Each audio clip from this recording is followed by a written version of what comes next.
প্রিয় ছোট্ট সোনামণিরা, আজকে আমরা হ্রস্ব ই কার দিয়ে শব্দ গঠন শিখব। আমার সাথে সাথে তোমরা বলার চেষ্টা করো।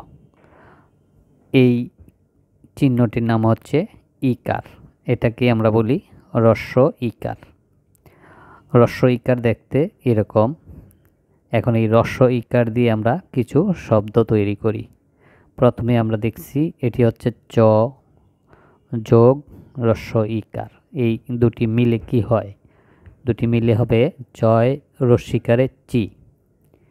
এই চি, এখন আমরা এই চি দিয়ে একটি শব্দ বানাই। চয় রস্যিকারে চি, নয় রস্যিকারের নি, চিনি।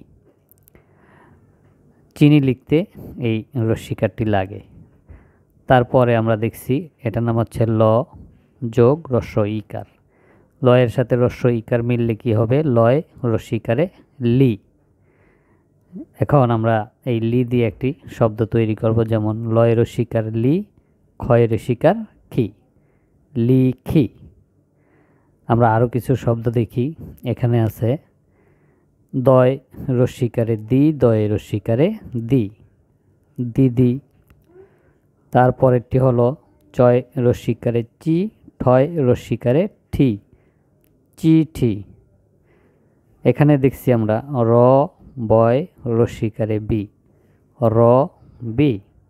এভাবে আমরা পরে পরে বানান শিখা আমাদের হয়ে যাবে। আমরা এই ছোট ছোট শব্দগুলো যখন বানান করতে শিখব, আস্তে আস্তে আমাদের বড় বড় বানান আমরা শিখতে পারবো। তোমরা মন দিয়ে এই ভিডিওটি দেখো।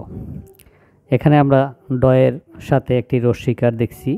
এই ডয়ের সাথে রস্যিকারটি কীভাবে বলবে? ডয় রস্যিকারে ডি, তারপরে এখানে আছে ম, ডি ম, ডিম। ডিম লিখলে আমরা এইভাবে লিখব, ডয় রস্যিকার ডি ম, ডিম। এখানে আছে তালিব বাস, এর কাছে একটি হ্রস্ব ইকার। এটার সাথে রস্যিকার মিললে কি হয়? শয় রস্যিকারে সি, ম, শিম। তারপরে হলো দ, দয়ের পরে এটা হচ্ছে কান্দবাড়ি দ। এই দয়ের সাথে আছে হ্রস্ব ইকার। তাহলে আমরা কি দেখছি? দ, দয় রস্যিকারে দি, দ ধি, দ ধি। দধি লিখতে এইভাবে, দ দয় দি রস্যিকারে দি, দধি। তারপরে আছে এটার নাম হলো প, পয়ের সাথে এখানে রয়ের সাথে হ্রস্ব ইকার, প রয় রস্যিকারে রি, পরি। তারপরে হচ্ছে ধ, রয় রস্যিকারে দি, দয় রস্যিকারে ধ, রয় রস্যিকারে রি, ধরি। শয় রস্যিকার শি, শয় রস্যিকার শি, শি শি। এখানে আছে তালি এ র, এটাকে বলবো আমরা বসিন্না র, শিশির। শিশির লিখতে আমরা এইভাবে লিখব। এখন আমরা কিছু বাক্য তৈরি শিখি। আমরা এখন শব্দের মাধ্যমে কিছু বাক্য তৈরি করা শিখব। এখানে তিনটি শব্দ আছে। একটির নাম হচ্ছে আমার, তারপর একটি নাম, তারপরে মিলি। এই তিনটি আমরা একসাথে মিলালে হবে আমার নাম মিলি, আমার নাম মিলি। তারপরে আছে আমি দধি খাই। এখানে তিনটি শব্দ একত্রে মিলে একটি বাক্য হবে, যেটির নাম হবে আমি দধি খাই। তারপরের তিনটি শব্দ মিলে একটি বাক্য তৈরি হয়, সেটি আমরা দেখি। যেমন দিদি পিঠা বানায়। এখানে দিদি একটি শব্দ, পিঠা একটি শব্দ, বানায় একটি শব্দ। এই তিনটি শব্দ একত্রিত হয়ে একটি বাক্য তৈরি হয়েছে, অর্থবহ বাক্য। সেটি হচ্ছে দিদি পিঠা বানায়। এখানে এই দিদি পিঠা বানায়। আর এই ছোট্ট বাবুটি কি বলছে? আমি দধি খাই, সে দধি খায়।